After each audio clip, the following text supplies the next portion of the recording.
नमस्कार मित्रों, जय माता दी। स्वागत है आप सभी का हमारे YouTube चैनल में।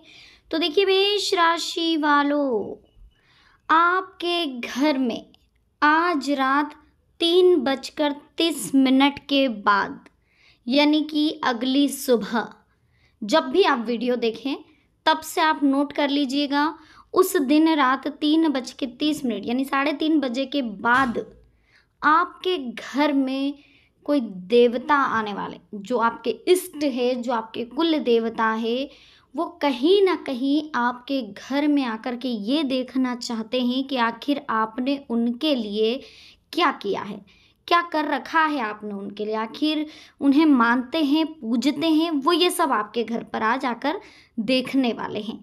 केवल ये 3 संकेत हैं जिन्हें जानकर आप पहचान जाएंगे कि सही में आपके घर देवता आए थे। और आप उन्हें नाराज मत करिएगा, उन्हें खुश करने के कुछ उपाय हम आपको बताएंगे। वो कैसे नाराज होते हैं ये भी हम आपको बताएंगे। साथ ही वो जब आएंगे तो किस तरह के संकेत देकर जाएंगे ये भी हम आपको बताएंगे। तो चलिए, वीडियो बहुत ही महत्वपूर्ण है, महत्वपूर्ण ग्रह गोचर के आधार पर बनाई गई है। अनुरोध है आपसे कि इसे शुरू से लेकर अंत तक जरूर देखें। पसंद आए तो लाइक करें, साथ ही कमेंट सेक्शन में जय माता दी के जयकारे लगाना बिल्कुल ना भूलें। तो चलिए दोस्तों, जल्दी से चैनल को सब्सक्राइब करके बेल आइकन को जरूर प्रेस करें ताकि आने वाली और भी लेटेस्ट वीडियो आप तक आसानी से पहुंच सकें। इसी के साथ वीडियो को शेयर करना बिल्कुल मत भूलिएगा ताकि इसका फ़ायदा आपके और भी पहचान वालों तक पहुंच सके। तो वीडियो की शुरुआत करेंगे मेष राशि वालों।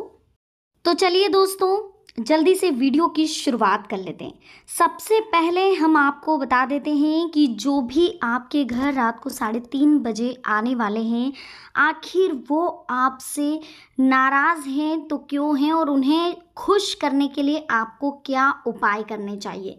इसी के साथ दोस्तों, हम आपको उसके बाद यह भी बताएंगे कि उनके आने के लक्षण आपको कैसे मिलेंगे, आखिर कैसे पहचानें कि आपके घर पर आपके इष्ट, आपके कुल देवता या वो शक्ति जिन्हें आप मानते हैं वो आते हैं। देखिए, पितरों को लेकर बहुत से लोगों में हमेशा जिज्ञासा बनी रहती है, जैसे कि वो कौन है, क्या वो हमसे नाराज है, उनकी नाराज़गी क्यों होती है, क्यों आखिर वो नाराज है, पितृ दोष क्या होता है, यदि हमारे पितृ हमसे नाराज है तो हमें कैसे मालूम पड़ेगा कि वो हमसे नाराज है, यदि नाराज है तो हम उन्हें कैसे प्रसन्न करें। इन सब बातों के संबंध में आज हम आपको बताने वाले हैं। देखिए, पितृ हमारे पूर्वज हैं जिनका ऋण हमारे ऊपर रहता है, क्योंकि उन्होंने कोई ना कोई उपकार हमारे जीवन के लिए किया है।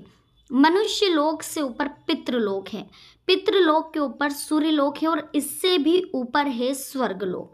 ठीक है, जानकारों की माने तो धर्मशास्त्रों के मुताबिक आत्मा जब अपने शरीर को त्याग कर सबसे पहले ऊपर उठती है तो वह पितृलोक में जाती है, वहाँ हमारे पूर्वज मिलते हैं। अगर उस आत्मा के अच्छे पुण्य हैं तो ये हमारे पूर्वज भी उसको प्रणाम कर अपने को धन्य मानते हैं कि इस अमुक आत्मा ने हमारे कुल में जन्म लेकर हमें धन्य किया। इसके आगे आत्मा अपने पुण्य के आधार पर सूर्यलोक की ओर बढ़ती है। यदि और अधिक पुण्य है तो आत्मा सूर्यलोक से स्वर्गलोक की ओर चली जाती है। लेकिन करोड़ों में शायद ही कोई आत्मा ऐसी होती है जो परमात्मा में समाहित होती है, जिसे दोबारा जन्म नहीं लेना पड़ता, यानी कि उसे मुक्ति मिल जाती है। मनुष्यलोक और पितृलोक में बहुत सारी आत्माएं पुनः अपनी इच्छावश, मोहवश अपने ही कुल में जन्म लेती है। हमारे यही पूर्वज सूक्ष्म व्यापक शरीर से अपने परिवार को जब देखते हैं और महसूस करते हैं कि हमारे परिवार के लोग ना तो हमारे प्रति श्रद्धा रखते हैं, ना ही इन्हें हमसे कोई प्यार है, ना स्नेह है, ना ही किसी अवसर पर ये हमको याद करते हैं, ना ही अपने ऋण चुकाने का प्रयास करते हैं, तो ये आत्माएं दुखी होकर अपने वंशजों को श्राप देती हैं, जिसे पितृदोष कहा जाता है। ये पितृदोष आपको बहुत सारी परेशानियां देता है। आपके घर में सबसे पहले तो कर्ज बढ़ने लग जाता है, गर्भ नहीं ठहरता है, कोर्ट कचहरी का मामला सुलझता नहीं है, घर में आए दिन कोई ना कोई बीमार रहता है, एक बीमार रहता है, दूसरा ठीक होता है, फिर तीसरा बीमार होता है। मतलब सारा पैसा या तो कोर्ट में जा रहा है, अस्पतालों में जा रहा है, या फिर बेवजह खर्चा हो रहा है, पैसा आपका बच नहीं रहा है। तो ये पूरा कारण सिर्फ और सिर्फ पितृदोष का है। माना जाता है पितृदोष एक अदृश्य बाधा है। ये बाधा पितरों द्वारा रुष्ट होने के कारण होती है। पितरों के रुष्ट होने के कई कारण होते हैं। आपके आचरण से, किसी परिजन द्वारा की गई गलती से, श्राद्ध आदि कर्म ना करने से, अंत्योष्टि कर्म आदि में हुई त्रुटि के कारण। इसके अलावा परेशानियां क्या देते हैं? मानसिक अवसाद, व्यापार में नुकसान, परिश्रम का फल नहीं देते, विवाह में अड़चनें आती, करियर में समस्याएं आती है। अगर संक्षिप्त में कहें तो जीवन के हर क्षेत्र में व्यक्ति और उसके परिवार को बाधाओं का सामना करना पड़ता है। पितृदोष होने पर, ग्रहों की स्थिति, गोचर, दशाएं होने पर भी हमें शुभ फल नहीं मिलता। कितना भी पूजा पाठ कर ले, देवी देवताओं की अर्चना कर ले, उसका पूर्ण शुभ फल आपको नहीं मिलेगा। पितृदोष दो प्रकार के होते हैं, हम जल्दी जल्दी समझा देते हैं आपको। एक अधोगति वाले पितृ होते हैं और एक ऊर्ध्वगति वाले होते हैं। अधोगति वाले जो होते हैं, देखिए, परिजनों द्वारा किया गया गलत आचरण, अतृप्त इच्छाएं, जायदाद के प्रति मोह, उसका गलत लोगों द्वारा उपभोग होने पर, विवाह में परिजनों द्वारा गलत निर्णय लेने पर, परिवार के किसी प्रियजन को अकारण कष्ट देने पर पितृ क्रुद्ध हो जाते हैं और परिवारजनों को श्राप दे देते हैं और अपनी शक्ति से नकारात्मक फल प्रदान करते हैं। एक होते हैं उर्ध्व गति वाले, सामान्यतः पितृदोष उत्पन्न नहीं करते हैं, परंतु इनका किसी भी रूप में अपमान होने पर अथवा परिवार के पारंपरिक रीति रिवाजों का निर्वहन नहीं करने पर यह आपको पितृदोष उत्पन्न करते हैं। सूर्यदेव देते हैं पितरों की मुक्ति का मार्ग। अगर आप रोज सूर्य भगवान को जल चढ़ाते हैं, रोज उनकी पूजा पाठ करते हैं, सूर्य नारायण भगवान को अर्घ्य देते हैं, ओम सूर्याय नमः मंत्र का जाप करते हैं, तो कहीं ना कहीं पितृदोष से आपको मुक्ति मिल सकती है। इसी के साथ दोस्तों आपको यह भी समझना होगा कि पितृदोष से व्यक्ति की भौतिक एवं आध्यात्मिक उन्नति बिल्कुल बाधित हो जाती है। फिर चाहे कितने भी प्रयास क्यों ना किए जाए, कितनी भी पूजा पाठ क्यों ना करे, पितृदोष आपको सफल नहीं होने देता।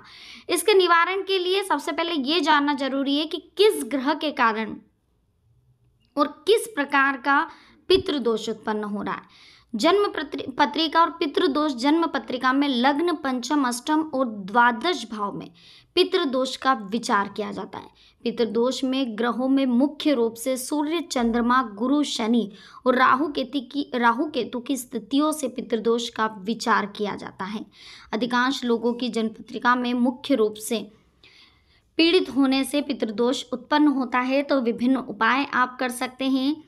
देखिए, अगर आपको प्रॉब्लम है तो आप पंचमुखी, सातमुखी, आठमुखी रुद्राक्ष धारण कर सकते हैं अपने ग्रहों के हिसाब से, अपने कुंडली के हिसाब से। इससे भी पितृदोष का निवारण शीघ्र होता है। रुद्राक्ष को धारण करने के अलावा आप ग्रहों के अन्य उपाय जैसे मंत्र जाप कर सकते हैं, कुछ स्तोत्रों का पाठ कर सकते हैं। इससे भी कहीं ना कहीं आपको बहुत फायदा मिल सकता है। अब जान लेते हैं कि जब वो हमारे घर पर आते हैं तो उन्हें खुश कैसे करना है। सबसे पहले तो रात को आपको झूठे बर्तन बिल्कुल भी नहीं रखना है। इसी के साथ दोस्तों अपने जो पूजा स्थल है उसको हमेशा साफ सुथरा रखना है। वहाँ पर पुष्प सूखे नहीं होने चाहिए, गंदगी नहीं होनी चाहिए। 15 दिन में, 1 महीने में आप वहाँ पर साफ सफाई कर सकते हैं। इसी के साथ आप घर के मुख्य दरवाजे को हमेशा साफ रखेंगे। साथ ही आपके जो परिंदा जिसे कहते हैं, जहाँ पर आप पानी का मटका रखते हैं, वहाँ पर भी आप रोजाना शाम को दीपक लगाएं। इससे भी पूर्वज आपके खुश होते हैं और अगर कोई पितृदोष हो, घर में पति पत्नी का झगड़ा हो, तो वो भी खत्म हो जाता है।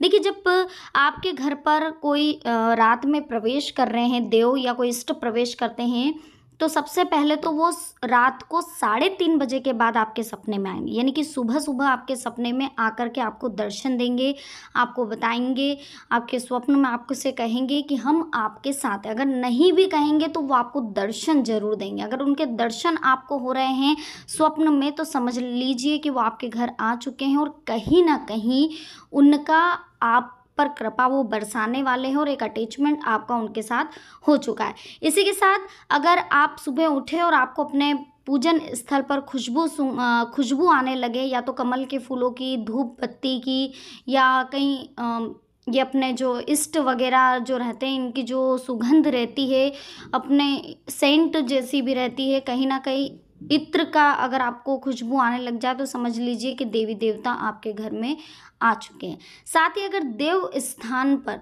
जब भी आप देव स्थान पर पूजा करने के लिए जाए और आपको तुरंत से एकदम से अचानक से फूलों की खुशबू आने लग जाए, या आपका ध्यान एकदम से शांत हो जाए, बहुत शांति आपको मिले, तो समझ लीजिए कि जो मूर्तियां आपके घर पर स्थापित है उसमें उन शक्तियों ने वास कर लिया है, वो विराजित हो चुकी है और उनकी कृपा आप पर बरसने वाली है।